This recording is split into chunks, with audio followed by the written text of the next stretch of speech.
Welcome to the Versa Business Tips Podcast. I'm your host, founder, and CEO of Versa Business Systems, Shaheen Mazloom.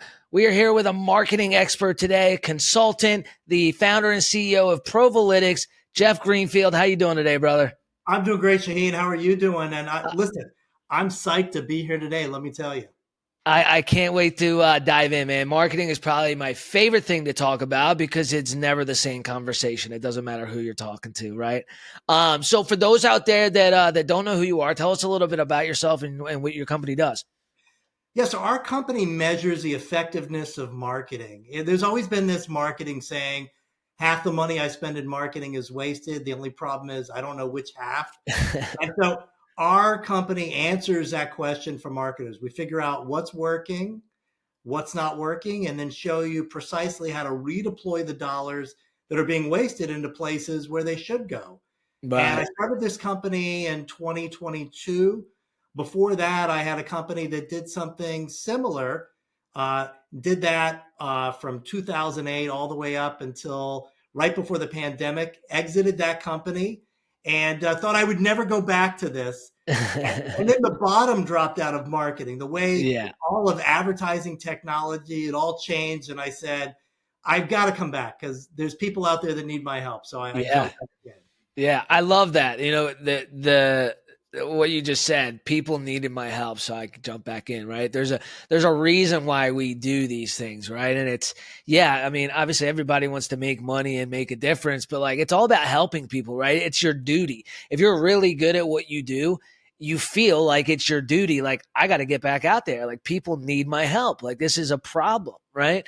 And it's nice to think that you're making a small difference in the economy, right? Like, there's companies out there giving bad information, bad advice, leading people in the wrong direction. And so, companies like that do like what you guys do, I commend you because it's so important, with marketing.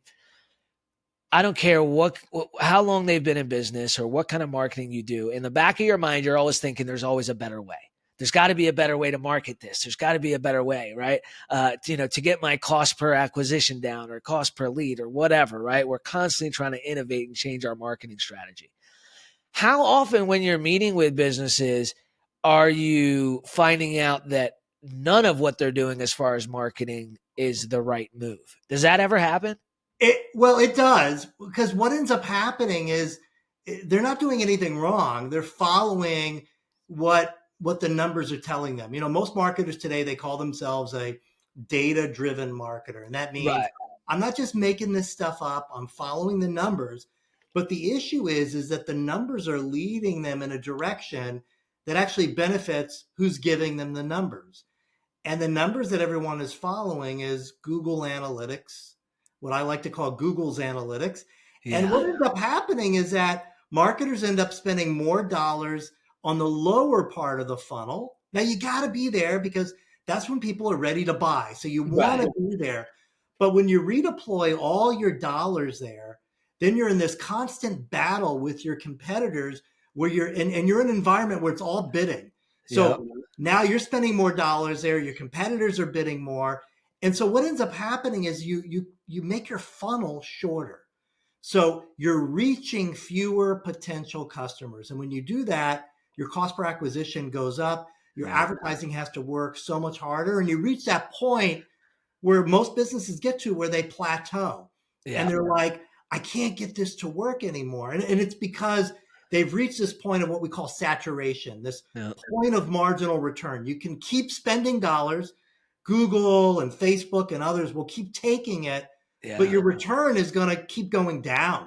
100%. And I think some people don't realize like that you don't have to be this massive company to reach the oversaturated part, right? Like even when I first started my company, little over 7 years ago, we were big on direct mail. And I only had 6 sales reps. So it wasn't like I was sending millions of, pieces of mail every week, but we were sending a good 10,000 pieces of mail every week. After 3 years, there wasn't a business in the country that didn't have our mail already. You know what I mean? So it constantly went down. We started at a 4% call-in rate, and then down to 3, and then down to 2, and then it got to a point where it was like a 0.5%. I'm like, oh God, we got to do something different here because this is oversaturated. We have maximized everything we could possibly do as far as direct mail goes. So is that a constant thing? Like, are we ever going to be able to find a marketing avenue that we can set it and forget it? There's no such thing, because what ends up happening is that there's so much money to be made on the other side, on the advertising side. Right. So what ends up happening is that you set it, you're good to go, and then all of a sudden, Netflix, who for years says we're never going to have commercials, all of a sudden starts having commercials. Right. And then they do it, and Amazon says, oh, that looks like a great idea. We're going to light up our advertising as well, too. Yeah. And then one night you're sitting there and you see a competitor's TV ad, and you're like, damn, I think I need to get on Amazon Prime with my ads. And so that's what ends up happening is, and then what happens is the audiences get fragmented. So like today in the US, if you're selling to a man or a woman who's over the age of 40, you have to be in Meta. Okay. Right. Facebook, Instagram, you have to be there. Yeah. If you're trying to target 20-year-olds, don't be on Facebook or Instagram. They're not there. Chances are they're in TikTok or elsewhere. Right. So you have to kind of go where your audience is. So if you have a product that is anyone can buy, you kind of have to be everywhere. Yeah. Omnipresent is key, right? Exactly. Like you're going to have some people everywhere. That's right. 1,000%. Now, what do you recommend for business to business, right? So business owners, you're going to find someone on TikTok, you're going to find someone on Facebook. Most of them are going to have a LinkedIn. But what I've found with LinkedIn, everybody that's actually active on LinkedIn are all trying to sell something, right? So whenever you end up having a conversation with somebody on LinkedIn, they try to figure out how to reroute that conversation so they can try and sell you something. And it's always driven me crazy. So we've always stuck to the typical email marketing. We put a lot in email marketing. It's always trusted. It works. If you got the right email addresses, and it's getting into the inbox, it does really well for B2B. But anything besides that, we haven't really had a major win in any other marketing avenue. We had Facebook. We've had a couple ads that have done really well, and then they stopped doing well. And Google ads, I mean, we had to completely stop that because the election, they were putting way too much money into ads. Our cost per lead was just insane. But what are you seeing for B2B as far as, you can be omnipresent, but like, are there any specific areas that you're seeing are doing better than others for business to business? Well, one of the most important things with B2B is to remember that when that person closes their laptop for the night, they're a consumer again. Mm-hmm. So the most successful B2B companies act like B2C companies. Interesting. So years ago, there was a company, NetSuite by Oracle. Yep. They were one of the ones that first started really pushing out like a consumer-driven company. Yep. And they advertised heavily on Sirius XMs, particularly on Howard Stern. And you're like, why are they advertising on there? And that they killed it from there. And going back to LinkedIn, or actually first going back to email works great, but there's that caveat, you got to hit the inbox. If you don't hit the inbox, right. It's like, and it's expensive to build a system that's going to hit that inbox. Exactly. But LinkedIn is great, but not to like sell stuff to people, because right. What's happening, someone connects with you and they immediately want to sell you something. They go like on a hide, you put them in the other inbox. Yeah. LinkedIn is great for networking, for connecting, saying, hey, Shaheen, I see you know so-and-so. Can you make an introduction for me? Right. That's a great thing for LinkedIn. But where LinkedIn has really taken off for larger advertisers, if you remember, Microsoft is kind of the sleeping giant in the world of advertising technology. They have Bing. It's kind of quiet. It's there. But now Bing results are starting to show up in ChatGPT. Okay. So a lot of folks that are doing SEO who have forgotten about Bing for years are starting to say, oh, I better get up and running on my Bing technique. So Interesting. that's one thing there. The second thing is that they also acquired LinkedIn. So LinkedIn, we know, is like the number one verified directory for business people. Right. So they know who you are because you log in on your mobile, you log in at work, you log in at home. And what have they done with that data? Well, you can now buy connected television based upon LinkedIn audiences. So the B2B clients that are doing well are using LinkedIn audience. You buy CTV. So they're buying TV ads through LinkedIn, but based Interesting. upon who your audience is. We also have some B2C companies who are targeting certain consumers that are also using LinkedIn for that. And that's killing it as well too. I'd say Wow. another big area as And well. so you can buy TV ads through LinkedIn? Yeah, you have to go through an account rep to do it. But Interesting. it'll start to be rolled out more and more. Another huge area as well that we see is being neglected a lot because it's had so much negativity associated with it is X, Twitter. Mm, Advertisers ran away from it like crazy. Even advertisers that were killing it on there ran away just because it had too much negativity associated with it. But right. we've seen results from Twitter that are strong as television. Wow. Yeah. So it really does well because people on Yeah, there, my results, like we get really great results on YouTube, on Instagram, Facebook, even TikTok. right. But X, I mean, it's almost like we don't exist. Like I don't know Wow. what it is. Like I don't maybe I'm not I'm posting too many videos and too many words. I don't know. But yeah, I just haven't figured out X at all. And even when it was Twitter, just I don't know what it is about X or Twitter. I just never could get the hang of it. Well, it right now because there's fewer people there, it's a bargain. Right. So it's a time to start Yeah. leaning into X Yeah, I'll and definitely have start to check into investing in that. it. Yeah, definitely. Now, you know, everybody has been on the AI wave. If they haven't started using AI, they need to, right? Because at some point, I mean, it's just like when the internet rolled out, right? Hey, everybody needs to start, taking advantage of the internet. The ones that didn't or don't have a website, they're not going to survive. And it's the same thing with AI, right? What are you noticing about how the marketing industry is changing in the way of AI? And is there any specific softwares or platforms that you think everybody should be using other than the main like chat gpt?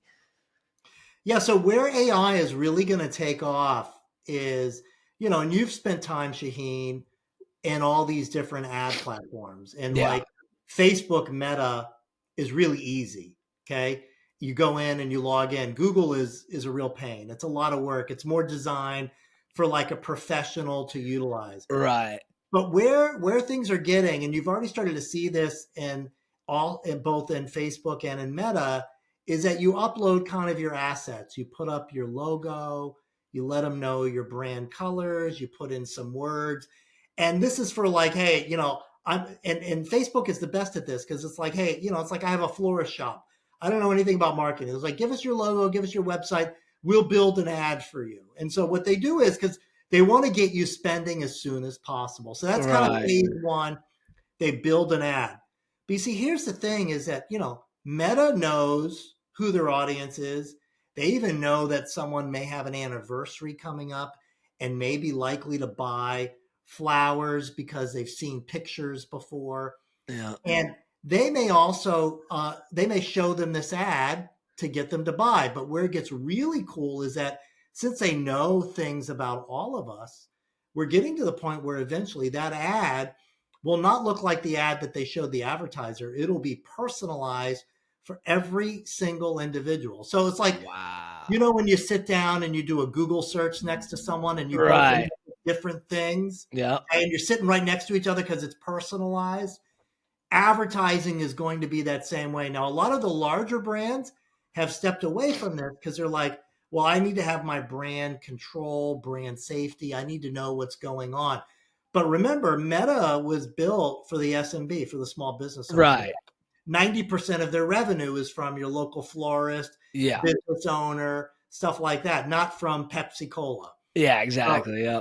but that's where AI is really, really going to come in. I think the biggest skill for folks is to start utilizing the chat GPT and the Claudes out there to start seeing how it can help them in their day to day, Right. especially when it comes to writing content. It's a no Yeah. brainer. Just to And get used to using it, like how to talk to it, is yeah, I've been trying to teach my wife how to use it for creating posts and ads for her real estate company. And it's funny, just the way she asked it to do something is like you would ask your friend. I'm like, no, you got to be very specific about what you want, and that's when you'll get a good response, right? Like AI is only as good as the person that's using it, right? Like AI right. is great, but if the person that's utilizing it or isn't asking in a certain way, or with certain words, and it can produce completely different results depending on who's using it, right? And it also can be wrong. So that's the Yeah, other thing. yeah, I did absolutely. something. We had a client that sent us this file, was supposed to, all this data was supposed to be in a single spreadsheet. Right. Instead, they sent 365 individual files, one for each day. So I thought, no big deal. We can combine this in terminal on the machine. And then I looked at the files and I realized none of these files had a date field in it. The date was actually the file name.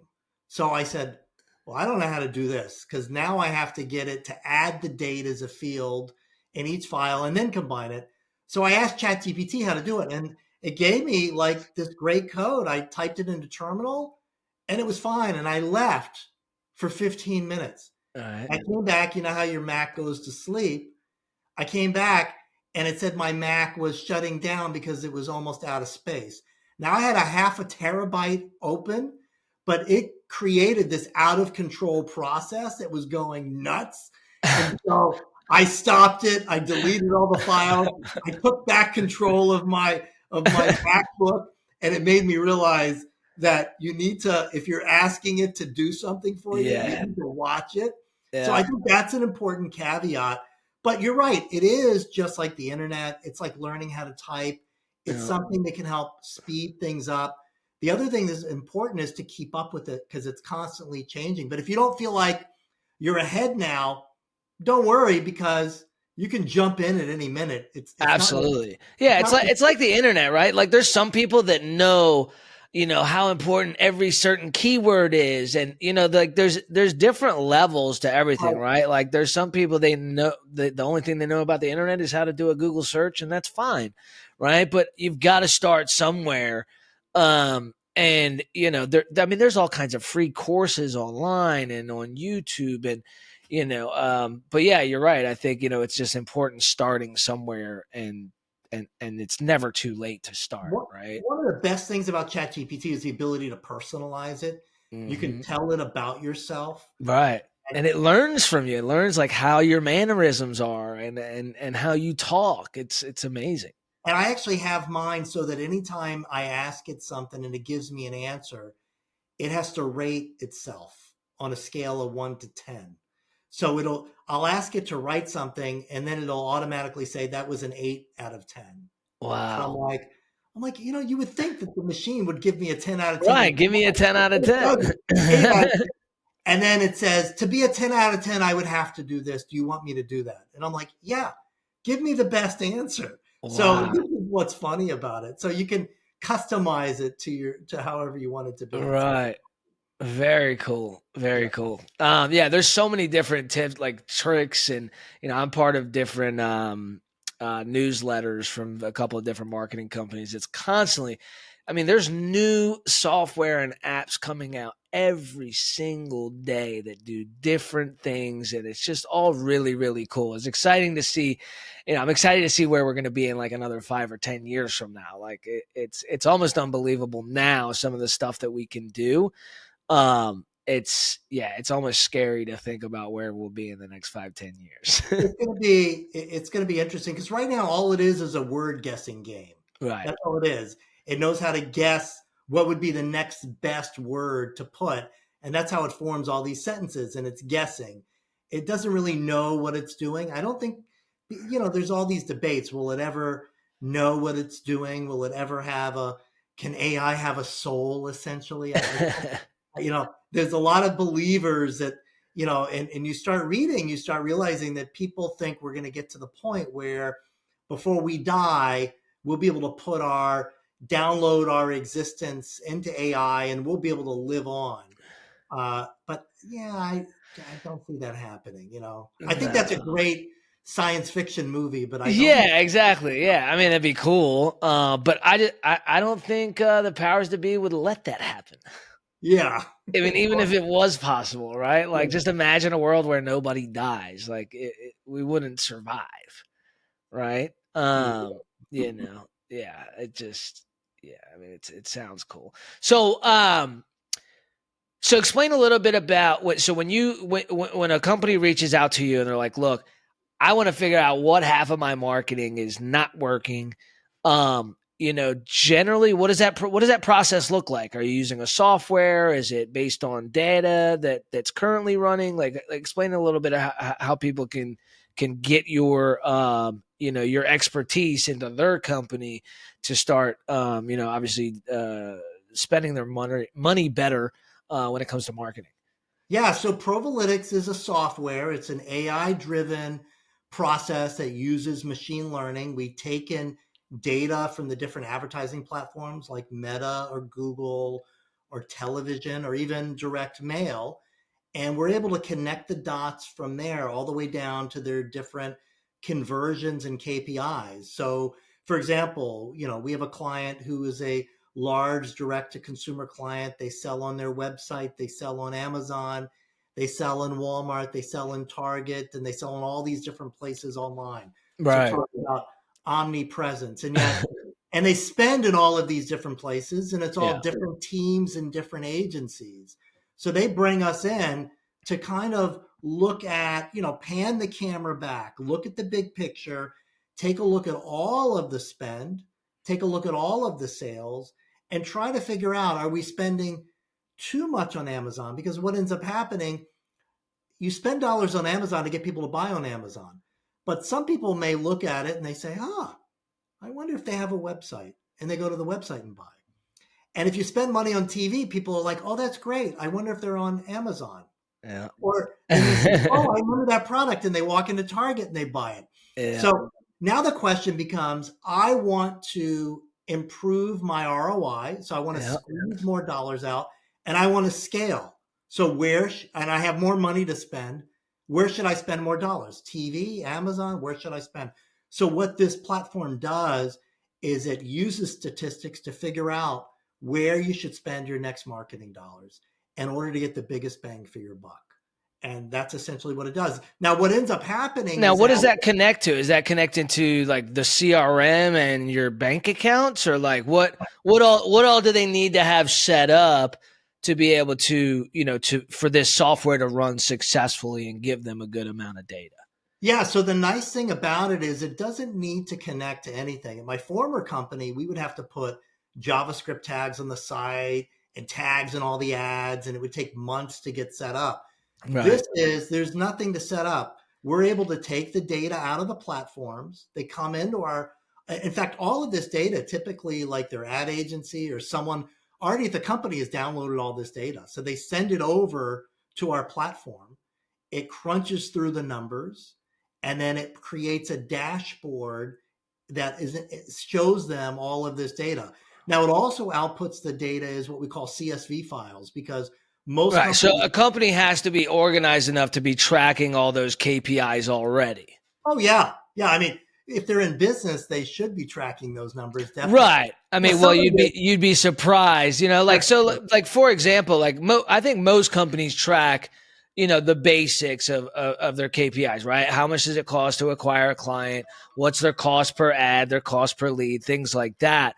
But getting more, I guess, intricate from there. I think a lot of companies don't do that unless they have the proper CRM or software that's actually doing it for them. Right. we kind of separate the steps. So when you think about it, when you log into Meta and they have all those reports in there, Right. this would just be a report from Meta. So that's one thing. That's like the marketing stimulus. That's where you're spending your dollars. And then there'd be another report that would come from GA, which is how many visitors came to your website each day. And then another report that says how many leads you got each day or how much stuff you sold each day. No. So instead of like looking at what's my cost per sale or my cost per lead, our system is going to figure that out, but it's going to automatically deduplicate things. Because one of the issues you have is that if I'm spending money on Meta, on Google, and Reddit, and I have 10 leads that come in, well, actually, for every lead that comes in, Reddit, Google, and Meta are all going to claim they got me that lead. Now, when I look in Google Analytics, it's probably going to say Google got it by last click, but Meta's going to say, well, yeah, but they were looking at one of your ads. And Reddit's going to say, yeah, we saw them looking at one of your ads too. So what ends up happening is that if you have 1,000 leads in a month, let's say, right, you can end up with 5,000 mothers and fathers claiming that's my child paying right. me. And so what our system does is our system says, hey, we're not going to listen to them. The report I want from Meta is on every day, how many ads were shown, how many people clicked, what were the name of all the ads, and how much did you spend? I don't trust their numbers. Right. I don't trust Google's numbers. I don't trust Reddit's numbers. And then we use statistics, machine learning, and AI to figure out the math so that if you have 1,000 leads, we're going to show you who is actually responsible, not for each one of those leads, because remember, this is attribution. So Meta may get a little credit, Google may get a little bit more, and Reddit may get some. And then there may be some credit that just goes because maybe they knew about you before. And so we split things up so that it all adds up to 1,000. Because right now, most businesses, they look at that 5,000 number and they just they make a guess. And that's fine when you're starting to grow. But so your system can actually tell where that came from?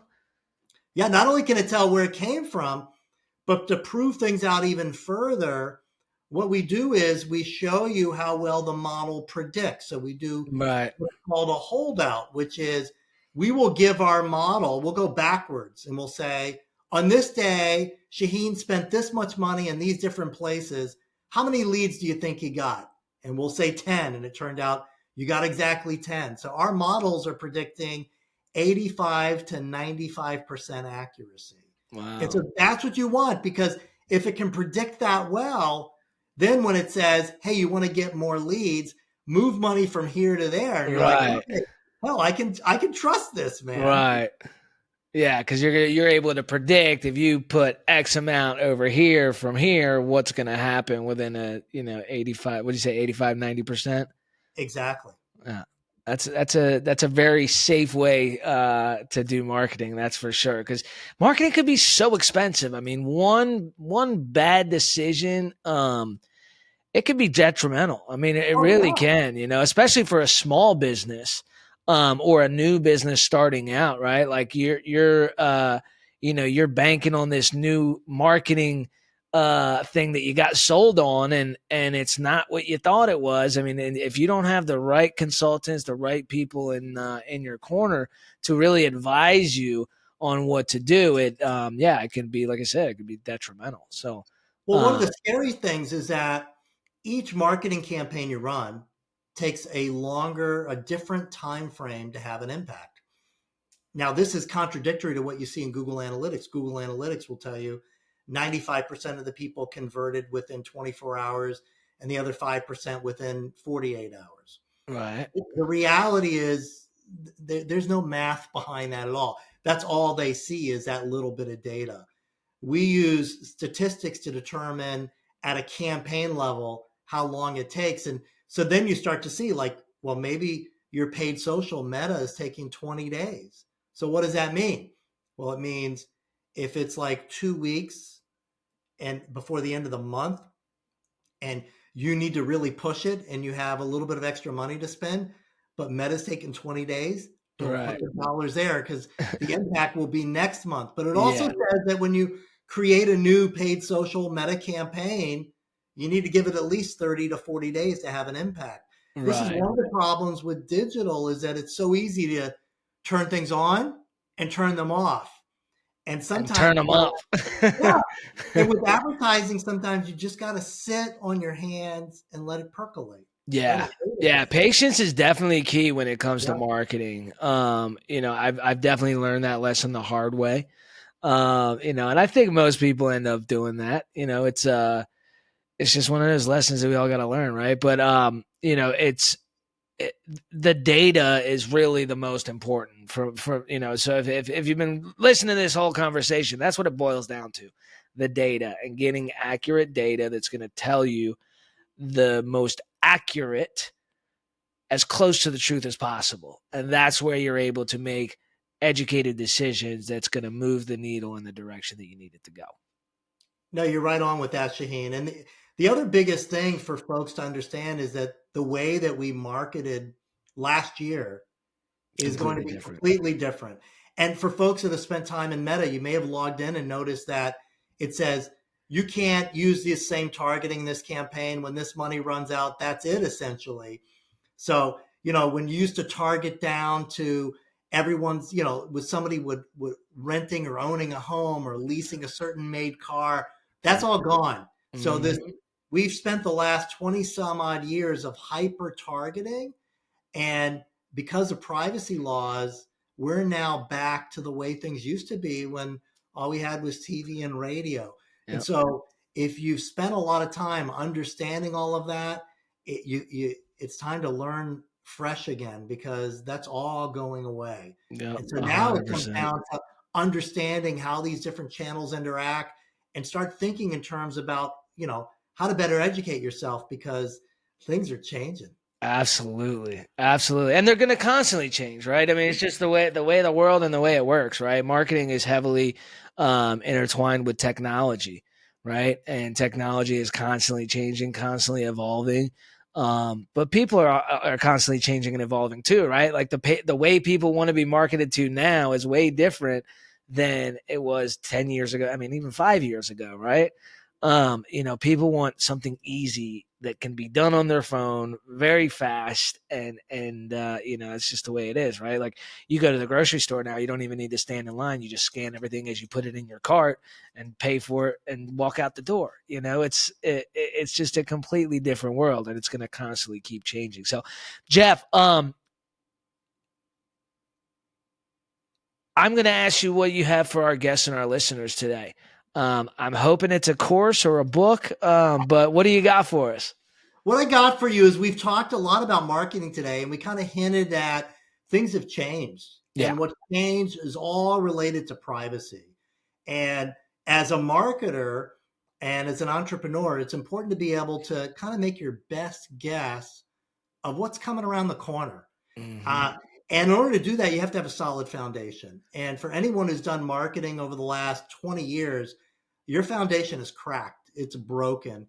And what that means is decisions that you're going to make as you try to turn and figure things out, Yeah. they may be off a bit. And so what we did is we put together a course.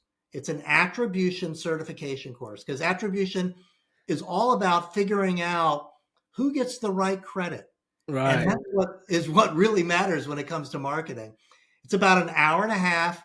There's no cost for it at all.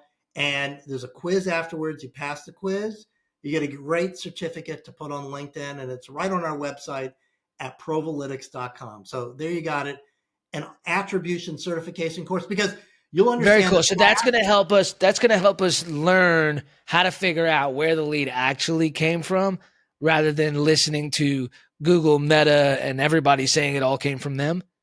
Yes, but even more important than that, it's going to educate you to the past, the present, and point you towards the future of what's coming.